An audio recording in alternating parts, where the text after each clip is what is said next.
नमस्कार, अस्सलामु अलैकुम। लाइव हिंदुस्तान पर आप देख रहे हैं वीडियो शो दीन दुनिया। मैं हूं इमरान खान। इसराइल के पीएम बेंजामिन नेतन्याहू ने जैसे ही यूनाइटेड नेशंस के मंच से कहा कि इसराइल का मकसद हमास को पूरी तरह खत्म करना है, ईरान और यमन के अंसारुल्लाह के लिए भी उन्होंने आक्रामक रुख दिखाया। इसके बाद तो जैसे यूएन के असेंबली हॉल में हलचल ही मच गई।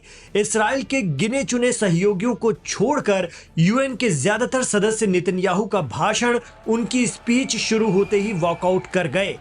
इसराइली प्रधानमंत्री बेंजामिन नेतन्याहू जुमे या शुक्रवार को यूएन जनरल असेंबली में जैसे ही मंच पर आए तो हॉल में हलचल होने लगी थी। नेतन्याहू का भाषण या तकरीर शुरू होते ही ज्यादातर देशों के प्रतिनिधि सामूहिक रूप से बाहर चले गए। ज्यादातर लोगों के बाहर चले जाने के चलते पीएम नेतन्याहू को तकरीबन खाली हॉल में ही अपना भाषण देना पड़ा। हालांकि अमेरिकी प्रतिनिधिमंडल नेतन्याहू को सुनने के लिए, उनका हौसला बढ़ाने के लिए हॉल में बैठा रहा और कुछ दूसरे मुल्कों के प्रतिनिधि भी मौजूद रहे।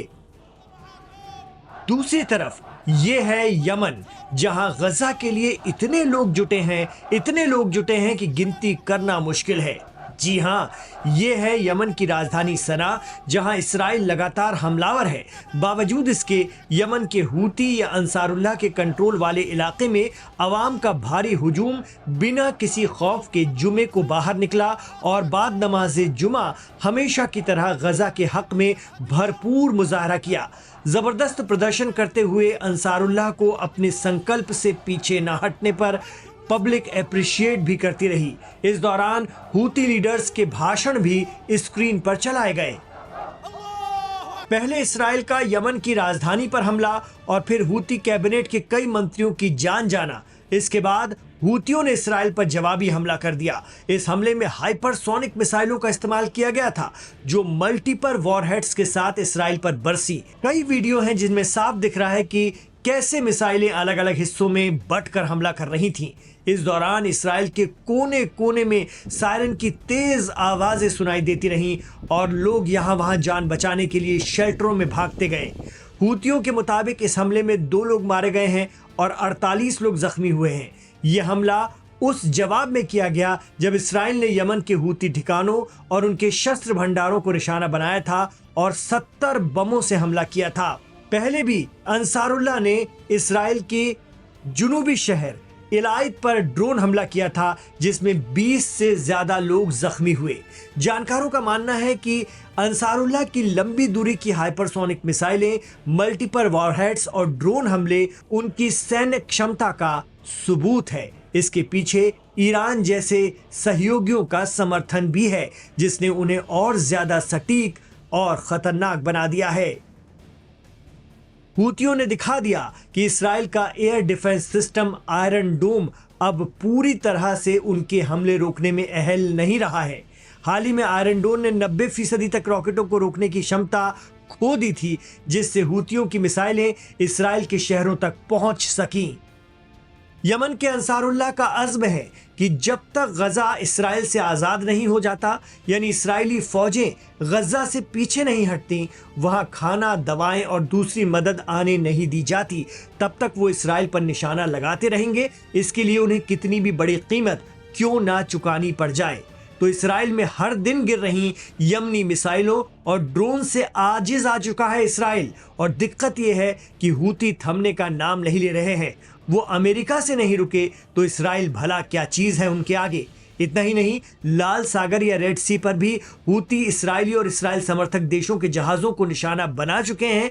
यानी आसमान से लेकर समंदर तक इसराइल को हलाकान किए हुए हैं यमन के अंसारुल्लाह।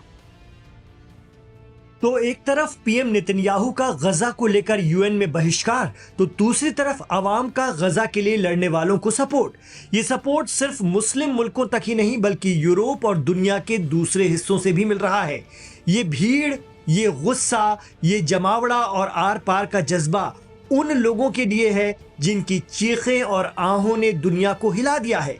हम बात कर रहे हैं यहाँ गजा वालों की, और गजा वालों के दर्द को अपना समझ रहे ये लोग मुस्लिम देशों या अरब मुल्कों के नहीं, बल्कि यूरोपीय और गैर मुस्लिम मुल्कों की आवाम है जो अपने हुक्मरानों पर दबाव बनाने निकली है कि गजा के लोगों की जान बचाओ, इंटरनेशनल मंचों पर इसराइल को रोको, इसराइल का साथ मत दो, उसे रुस्वा करो।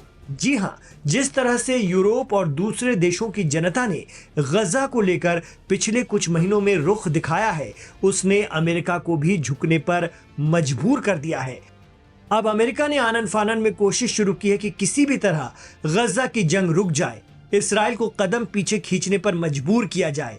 ये अलग बात है कि इसराइल किसी की नहीं सुन रहा है। आरोप लगता है कि इसराइल अपनी ग्रेटर इसराइल की मुहिम पर निकल पड़ा है, और जब गजा की जमीन पर कब्जे के अब वो बेहद करीब है तो भला पीछे कैसे हटेगा। लेकिन दुनिया भर में आवाम ने जिस तरह से गजा के लिए मोर्चा खोला है, उसने कई देशों को इसराइल के खिलाफ एक्टिव कर दिया है। पिछले महीने लंदन की सड़कों पर जैसे सैलाब उमड़ पड़ा था, फिलिस्तीन का झंडा थामे अंग्रेज पुलिस के सामने भी मुस्तैदी से डटे हुए थे। इसी तरह लंदन के लोगों का यही जज्बा रहा, जिसके चलते ब्रिटेन ने फिलिस्तीन को मान्यता देने का ऐलान कर दिया।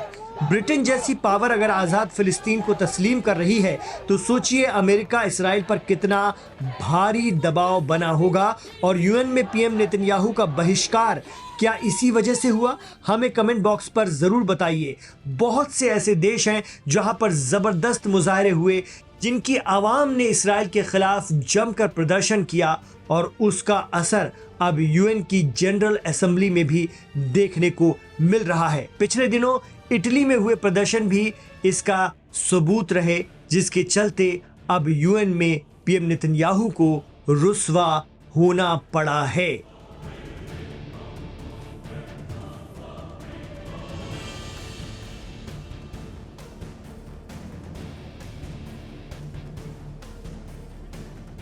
तो लाइव हिंदुस्तान पर यह था आज का वीडियो शो दीन दुनिया। आपको कैसा लगा हमें कमेंट बॉक्स पर जरूर बताइएगा, और अपने कोई राय, मशवरे और तासुरात जो हैं वो भी हमारे साथ शेयर कीजिए कमेंट बॉक्स पर, हमें अच्छा लगता है। इमरान खान के साथ आखिर तक कनेक्ट रहने के लिए आपका बहुत बहुत शुक्रिया। अगर आप हमारे साथ आखिर तक जुड़े हैं तो हमारे इस वीडियो को लाइक जरूर कर दीजिएगा। आपको अगर ये पसंद आ रहा है तो हम चाहेंगे कि आपके जरिए ये ज्यादा से ज्यादा लोगों तक पहुंच सके। वो तब होगा जब आप इसे लाइक कर देंगे, और हमारे चैनल लाइव हिंदुस्तान को सब्सक्राइब करना बिल्कुल भी नहीं भूलिएगा, क्योंकि इसमें आपको मिलते हैं हर रोज दीन दुनिया के ताजा वीडियो। बहुत शुक्रिया, अपना ख्याल रखिएगा, और अपनी इबादतों में, अपनी दुआओं में हमें भी शामिल कर लीजिएगा, हमें भी याद रखिएगा।